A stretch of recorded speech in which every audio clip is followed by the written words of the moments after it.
Herkese merhaba. Yeni bir videoyla karşınızdayım. Bugünkü konumuz lazer göz ameliyatı. 2018 Nisan ayında oldum lazer göz ameliyatımı. Kendi ameliyat sürecimi, öncesinde ve sonrasında yaşadıklarımı anlatacağım sizlere. Eğer aranızda olmayı düşünen varsa, benim gibi böyle her ameliyat, böyle her tedavi öncesi ameliyat videoları izleyen tiplerdenseniz siz de eğer en azından olmuş birinin tecrübeleri olarak işinize yarar diye düşündüm. Etrafımdaki arkadaşlarımdan da çok soru geliyor bana. Olmayı düşünenler, işte nerede yaptırdın, ameliyat sonrası nasıl geçti, ne kadar sürede iyileştin falan filan. Çok kişi anlattım bu süreci. Bununla ilgili bir YouTube videosu da çekeyim dedim. Umarım işinize yarar. Şimdiden kanalıma abone olup videomu beğenmeyi unutmayın. Desteklerinizi bekliyoruz kanalla ilgili. Evet, başlayalım. Şimdi ben kaç yıldır gözlük kullanıyorum? Şu an 28 yaşındayım ve ortaokuldan beri gözlük kullanan bir insanım. Ben 8. sınıfta kullanmaya başladım. Miyop vardı benim gözümde. Artı astigmat vardı. Uzun bir süre gözlük kullanan bir insan, sizin de aranızda öyleleri varsa, çok uzun süredir gözlük kullanıyorsanız gerçekten bunaltıcı bir şey olduğunu farkındasınızdır. Sabah bir de benim numaram, en sonki numaram 4.75 miyop. 0.75 astigmattı. Benim için yüksek bir dereceydi. Şöyle ki sabah kalktığım gibi hemen gözlüğü takıyordum. Akşam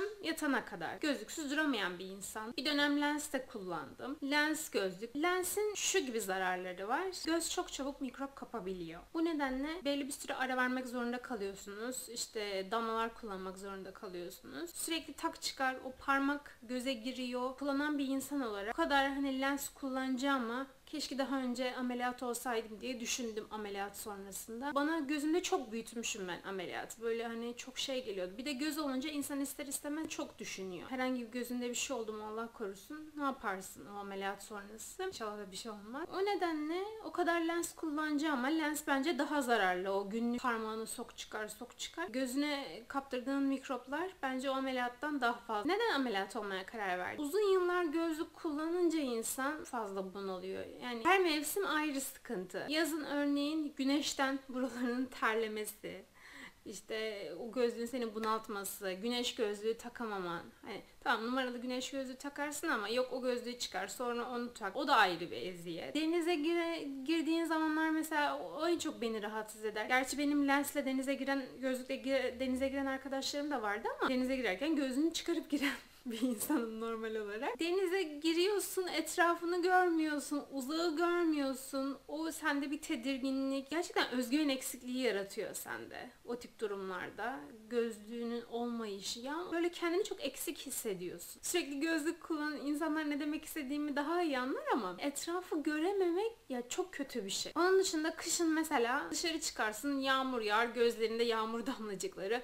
Sonra içeri bir ortama girersin, gözlerin buharlaşmış falan. Çok bunalıyordum. Bir de yılların verdiği bir şeyden sonra artık bu katlanılamayacak boyuta geldi. Ben de bu lazer göz ameliyatını araştırmaya başladım. Bir de çok popüler olmuştu artık. Bu nedenle de biraz çekincelerim vardı. Şimdi popüler olan bir şeyin hem artıları var hem eksileri var. Artıları neler? Çok fazla alternatifin olabiliyor. Tane ve doktor anlamında. Eksileri şunlar, artık iyice şeye vuruyorlar yani. Hadi gelin herkesi lazer yap. Sonuçta göz bu yani. Basit bir şey değil. Bu kadar da şey olmasına ben anlam veremiyorum. Basit olarak insanlara lanse edilmesini de çok anlamıyorum. Şöyle bir şey var. İnsanların yanılgısı. Herkes lazer olabilir sanıyor insanlar. Böyle bir şey yok. Bir kere göz yapın uygun olacak. Çünkü ameliyat öncesi birçok tetkikten geçiyorsun. Eğer göz yapın uygunsa sana lazer yapabiliyorlar. Önüne gelen lazer olabilir diye bir şey yok. Bu en büyük yanılgı bence. Güvensizliğim burada çıkıyor bazı hastanelere karşı. Uygun olsun olmasın herkesi yapıyorlar yani.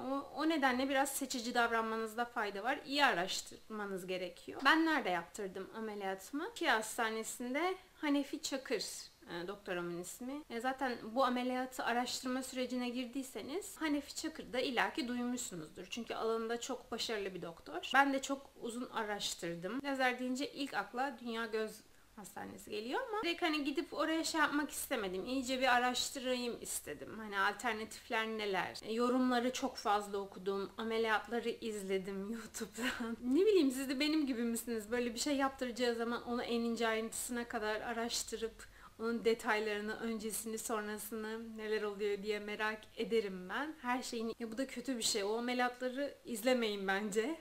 Eğer siz de olacaksanız. Çünkü çok korkmuştum ben. Ya şimdi göz resmen böyle kesip kaldırıyorlar falan. Ya böyle o beni tedirgin etmişti. İzlemenizi tavsiye etmiyorum yani. O tip videoları izlemeyin. Etkiliyor çünkü insanı. Nasıl oldu? Konuyu uzatmadan. İşte ben karar verdim. Gittim doktora. Bir kere bir de şeyin olması gerekiyor. Göz numaranızın belli bir süre sabit kalması gerekiyor. Hani onun süresi artık kendi doktorunuz söyler size ama numaranız böyle sürekli artıyorsa, değişkense zaten yani ergenlik döneminde bu ameliyatı yapılmasını önermiyorlar. Hormonlar vesaire o göz yapısını arttıran etkilerin herhalde sabitlenmesini istiyorlar. Göz numaranız belli bir süre sabit kalması gerekiyor. Doktora gittiğinizde birçok tetkik yapıyorlar. Diyelim ki tamam göz yapın uygun. Daha sonra bir de şeye bakıyorlar. Hangi işleme daha uygun? Birçok lazer yöntemi var, tedavi şekli var. Ona da karar verildi diyelim. Son 4,5 yaklaşık 5 yıldır göz numaram hiç değişmemişti. 4,75 miyop, 0,75 astig. Yani hiçbir oynama olmuyordu. Ben bir de sürekli 6 ayda, senede bir kontrole gidip hani baktırıyordum. İşte tetkikler yapıldı, her şeye bakıldı. İşte doktor yöntemlerden bahsetti. Lazer sonrası olabilecek şeyleri anlattı. Neler bunlar? Şeyleri sana anlatıyor doktor. Her insanın lazer sonrası iyileşme süreci farklı olabiliyormuş. Kimisi bir saat sonra işe gidebiliyor ama kimisi böyle 3-4 gün sancı çekebiliyor. Ben hep bir de okumuştum bu. Göz ameliyatı olup daha sonra tekrar eden insanların yaşadıklarını. Doktor bana açık açık söyledi. Bunun %100 garantisi yok. Bazı hastalarım var dedi. 1 yıl sonra geliyor. İşte benim tekrar gözümde sıkıntılar başladı. Bazı hastaları geliyor. İşte 10 yıl olmuş yapalı. İşte hocam sizden Allah razı olsun. Hala gözüm ilk yaptığınız gün gibi diyor.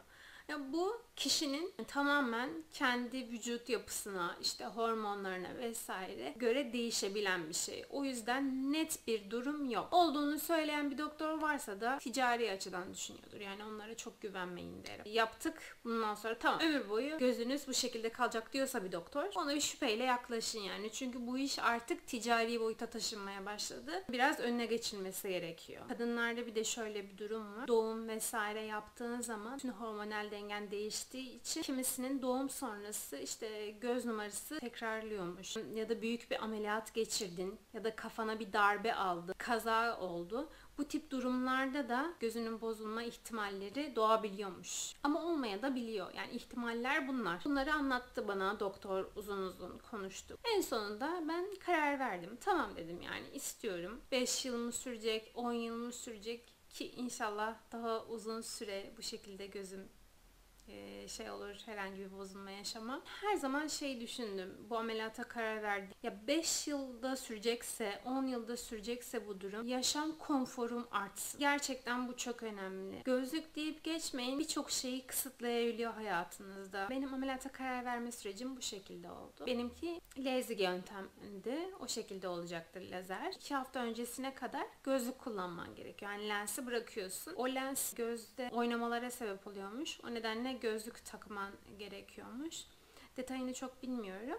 Yani 2 hafta öncesine kadar gözlük kullanmanız gerekiyor. Bir de şöyle bir durum var. Ben tam lazer günüme karar verildi. 2-3 gün falan kaldı.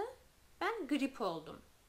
Böyle bayağı öksürüyorum falan. Boğazlarım çok kötü ateş. Teyzem bana demişti ki, teyzem de bu konuda yani hastalıklar konusunda bir insandır. Bilgili, bilinçli bir insandır. Dedi ki doktoruna ara söyle. Bak hani ameliyatı yapmaya da bilir dedi. Yok teyze dedim ya grip yani ne olacak dedim. Ama yine de bir sorayım dedim. Aradım doktoru. Doktor dedi ki yok dedi. Yapamayız. Tam olarak iyileştiğine emin ol. Ondan sonra tekrar bir gün belirleyelim. O gün yapalım. Gerçekten olamıyormuşsun. Çünkü iyileşme sürecini de arttırıyormuş bu. Ben iyileştim falan. Tekrar gün alındı. Gittim. Doktor tekrar bir kendi kontrollerini yaptı işte o aletlerden vesaire. Benim bir ölçümlerim yapıldı o gün.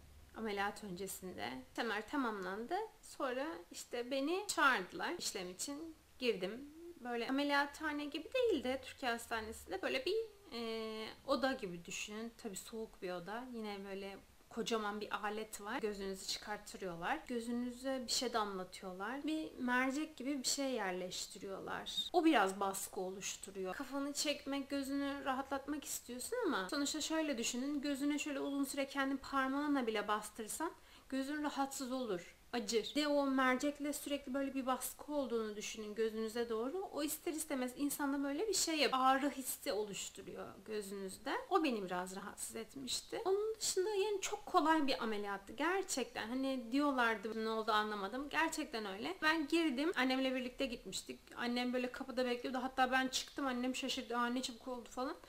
10 dakika falan sürdü. Ayrı ayrı yapıyorlar. Önce bir gözü, sonra diğer gözü.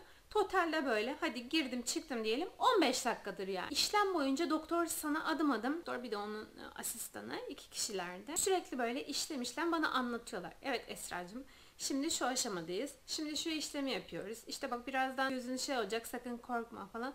Bir de benim ablamın bir tane arkadaşı olmuştu. Benden işte olacağıma yakın. Şeyde çok korkmuş. Bir anda gözün kararıyor. İşte o an gözün sıfırlanıyormuş. Hiçbir şey göremiyormuşsun. İşte kör oldum hissi geliyormuş. O mesela demiş ki tamam durun ikincisini yapmayın falan demiş, böyle panik olmuş. Onu anlatmıştı ablam bana. Ben de böyle nasıl ya işte her yer karanlık mı oluyor falan. Böyle biraz tedirgin olmuştum. Gerçekten öyle oluyor. Çünkü o anda şeyi kaldırıyorlar muhtemelen, bu kesin. O işlemi yaparken sanırım o karanlık karartı geliyor insana. Neyse konuyu dağıtmayayım. Gözünü sabitlediler, damlattılar. Ondan sonra böyle tık tık tık hani böyle bir lazer sesi ve bir koku geliyor, böyle yanık kokusu. Gözüne atış yapıyorlar. Doktor bana işte mesela şey diyor, bir kırmızı nokta mı ne vardı? Esra'cığım ona bak. Karartı geldi işte. Tamam dedi, bu çok kısa süreli bir şey. Birazdan bu geçecek. Hiç tedirgin olma, panik olma.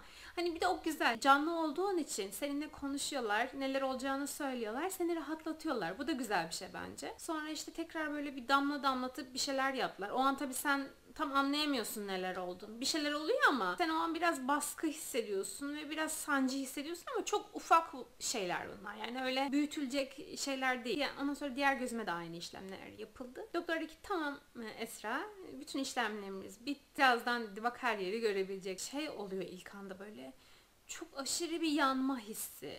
Soğan doğrarsın da çok acıdır. Böyle gözlerin çok yaşarır, böyle bakamazsın. Güneşli havada dışarı çıkarsın. Güneş gözünü çok alır da şey yapamazsın ya. Öyle bir his. Böyle açmak istemiyorsun. Kapamak istiyorsun gözünü. İlk an öyle şeyler oluyor. Ama şöyle bir şey var. Ben onu çok şaşırmıştım. Ameliyat bitti. Kalktım. Yani aralıktan da olsa ben görebiliyordum her yeri. Yok artık ya dedim, yani hemen ben böyle bekliyordum ki işte yavaş yavaş netlik olur. O anda ben görebiliyordum. Ameliyat sonrası 5-10 dakika dinleniyorsun. Sonra doktor ilk kontrolü yapıyor. İşte baktı falan. Dedi ki gayet iyi durumda. Ameliyat gayet başarılı geçti. Bana 2 tane damla verdi. Biri bu gözde bir enfeksiyon oluşmasına karşı verdiği bir damlaydı. Biri de gözünde kuruluk olacağı için böyle suni gözyaşı diyorlar. Öyle bir damlaydı. O enfeksiyon kapmaması için gereken damlayı bir hafta kullandım sanırım. Ama diğer damlayı bundan sonra gözünü her rahatsız hissettiğinde ya da böyle gözünü kuruluk ya da batma hissettiğinde istediğin kadar gün içerisinde ve istediğin zamanlar boyu kullanabileceğin bir damla bu dedi. 2 gün sonra kontrole geleceksin dedim. Ondan sonra bugün biraz sancılı geçecek. Uyumaya çalış dedi. Ağrı kesici verdi bana bir de. Hani baş ağrısı vesaire olursa kullanabileceğin. Fazla yürüyüp ve başını hani böyle eğip kaldırmamaya çalış dedi. Yarına çok bir şeyin kalmaz dedi. Sonra ben gittim. Lens kullananlar bilir. Hani böyle lensten gözün mikrop kaptığı zaman böyle bir batma, bir sancı olur ya. Aynı o his. Yani birebir aynı o hissi yaşadım sadece gün boyunca. Biraz da yanma oldu gözümde. Ama ben o gün bol bol uyudum, dinlendim, gözlerimi kapattım. Öyle baş ağrım da çok olmadı. Benim açımdan ilk gün gayet güzel geçti. Ve ertesi gün gerçekten ben net olarak etrafı görebiliyordum gözlüksüz. Ya bu gerçekten o kadar büyük bir mutluluk ki, o gözlük olmadan etrafı görebilmek anlatılamaz, yani eşsiz bir duygu bu. Uzun süre gözlük kullananlar varsa benim gibi bilir bunu. O kadar büyük bir mutluluk ki ya, bir şeye muhtaç değilsin. Bir de ben uzun süre alışkanlığını bırakamamıştım. Sabah kalkıyorum böyle, ben öyle biriydim çünkü hemen gözlüğü takardım. Şimdi böyle gözlük takasım geliyor ama bakıyorum her tarafı görüyorum. Ya böyle her bunu fark ettiğinde o kadar çok mutlu oluyorsun ki, büyük bir nimet gerçekten yani. Gözlük takmayan insanlar anlayamaz bu gözlük takanların yaşadıklarını. Aranızda olmayı düşünen varsa, işte göz yapısının da uygun olduğuna karar verildiyse hiç düşünmesin. Gerçekten gidin, vakit kaybetmeden bu işlemi yaptırın ve rahatlayın. Daha rahat bir yaşamınız olsun, daha rahat olun. Yani ben kesinlikle tavsiye ediyorum. Daha düşünüyorum neden ben daha önce olmadım. Bu kadar yıl boşuna o gözlüğe, lense katlandım diye. 2018'in Nisan ayında oldum ben. Neredeyse 2 seneye yaklaşıyorum. Şu an gözüm nasıl derseniz sadece kışın problem yaşıyorum. Ya şöyle oluyor. Şimdi genel olarak gözünün biraz hassaslaştığını hissedebiliyorsun. Ne bileyim, böyle gözüne bir tüy kaçsa normal bir insanın kaçmasından daha fazla rahatsız olabiliyor. Daha hassas oluyor gözün ister istemez ama bunlar çok kafaya takılacak şeyler değil. Senin günlük hayatını etkileyebilecek boyutta şeyler. Ya da böyle güneşe çıktığında çok da rahatsız olmuyorsun. Mesela şey demişti doktor, gece görüşünü etkileyecek araba sürerken falan. Bende öyle bir sıkıntı olmadı. Işıkların birbirine karışması gibi bir şeyler olabilir diyordu. Öyle bir sıkıntı olmadı bende. Ara ara göz kuruluğu yaşıyorum. Kışın daha çok oluyor böyle soğuk havalarda. Suni gözyaşı damlaları var işte. Onlardan kullanıyoruz. Şey yapmamanız gerekiyor. Doktorum beni özellikle uyarmıştı. Bu lazer işlemi sonrası günlük hayatında hani böyle gözünü sakın ovuşturma dedi. O zaten normal insanların da yapmaması gereken bir şeymiş. Çünkü o zarar verebiliyormuş göze. Böyle gözünü ovuşturma dedi bana. Onu yapmaktan kaçının, sizler de eğer olduysanız. Ben Allah'a şükür şimdilik gayet memnunum. Lazer göz ameliyatı sürecim bu şekildeydi. Atladığım ya da unuttuğum, sizin sormak istediğiniz şeyler varsa, merak ettikleriniz, alta yorumlara yazabilirsiniz. Onları cevaplandırmaya çalışırım. Umarım videoyu beğenmişsinizdir. Video hoşunuza gitmiştir. Kanalıma destek olmak için abone olursanız sevinirim. Başka bir videoda görüşmek üzere. Şimdilik hoşçakalın.